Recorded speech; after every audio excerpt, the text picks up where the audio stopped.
Well, I want to start with last week's late victory against Crawley, where unfortunately you lost your captain through a red card. How important is it, when you see what happened with Crawley as well, that discipline remains calm? Yeah, we know that. It's really important. It's something we do a presentation on it basically at the start of the season. Got out of hand a couple of years ago.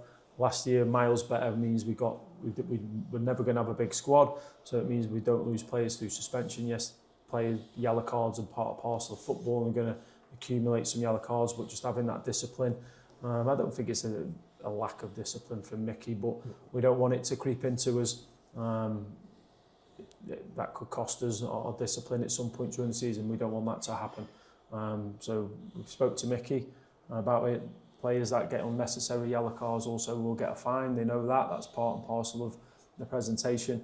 But it's important that we do reminders during the season, because we don't want to be missing good players through suspension. And for that game last weekend, you were naming an unchanged start in 11, of course, because you were satisfied with how it opened up against Accrington. Obviously, that's got to change this weekend. But the old saying goes in football, when one door shuts, it opens for somebody else. Yeah, definitely. The players have trained well, worked hard. Lads will be waiting for their opportunity to come in. We've got Stan eager, waiting to go, to come into the team if we have to shuffle things around. So we've got the options there, and it's up to, if players come in, it's up to them whether we just change a couple anyway. It's up to them to take that opportunity. And we will do that during the season. We will rotate players around. We will do things that we feel can hurt the opposition in different ways, and move players around. How do you go about that? Do you talk to your players a couple of days before, because they may have put in a top performance the weekend that you're going to rotate, and they might just be slipping out the starting 11? Is a general rule. Again, we address this at the start of the season so it doesn't become an issue with the players. Generally I don't speak to the players anymore before the game. I'll have a chat with them on Monday. If they really want to talk to us, then I'm always there to talk to the players, but they've all bought into it. They were ever so good with it last year. If somebody's played 25 games on the bounce and decides to change them, then there'll be an opportunity obviously to talk to them before that happens. But they've all bought into it. They know the reasoning why we're doing what we're doing.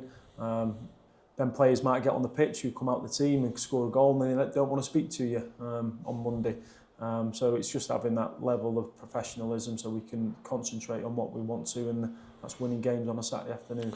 And it's key that those players that you bring in or you bring on as substitutes, I'm going to earmark sort of Joel Tabben at the weekend, they have a big input soon as they get on the pitch, because Tabben had a real input. I think he was right up there with the most chances created. He was only on for about 30 minutes. Yeah, and that's the key to it. If I decide to not pick you for that game, it's how you go about your business, how you apply yourself, because we pick up on all them types of things, and it's massively important. We won't tolerate people going the other way.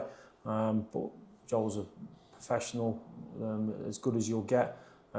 He was brilliant in the game. He was really good, and I checked certain things, and he was our man of the match down to stats and numbers you get. So he's done himself no harm. But what we've got to do is we've got to be careful with Tabs, haven't we? 12 months out as well. So we've got to be careful with him in terms of what minutes we do select him to play. That transfer window is drawing closer and closer now to shutting.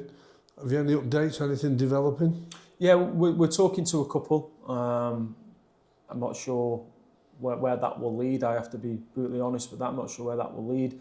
Hopefully, I'm not sure it'll happen this week, but next week we've been told there's a potential for him to happen. So we'll be really pleased if we can get these two players in for next week. And if we do that, I think we've got a good squad. We'll be pleased with the squad that we've able. And Josh and Joe have worked hard to identify these players and being able to bring them in. We're not going to be able to cover every area. That's not going to be able to happen. But we'll have players that can fill in different areas during the season when we need to.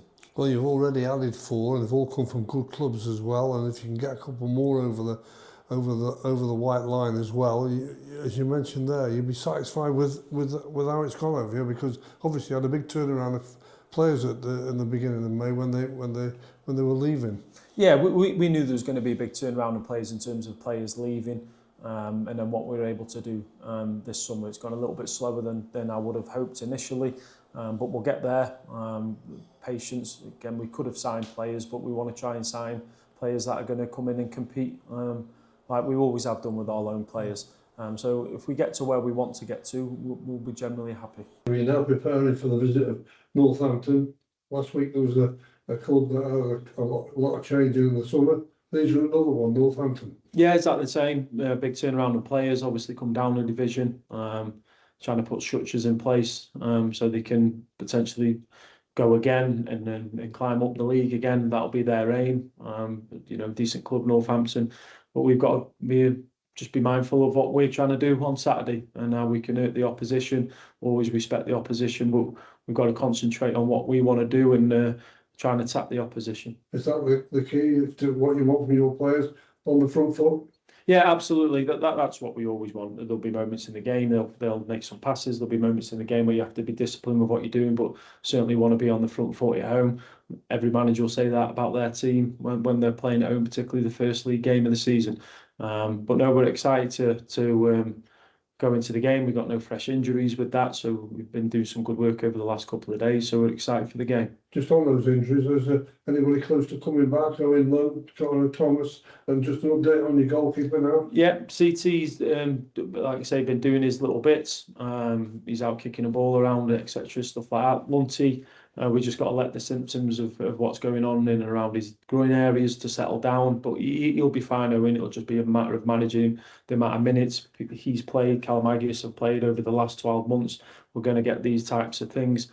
And Ian's looking good. He's been in the building and he's getting up and down and walking around and done a light jog and things like that. So he's desperate to get back as soon as possible. So, good news on that front.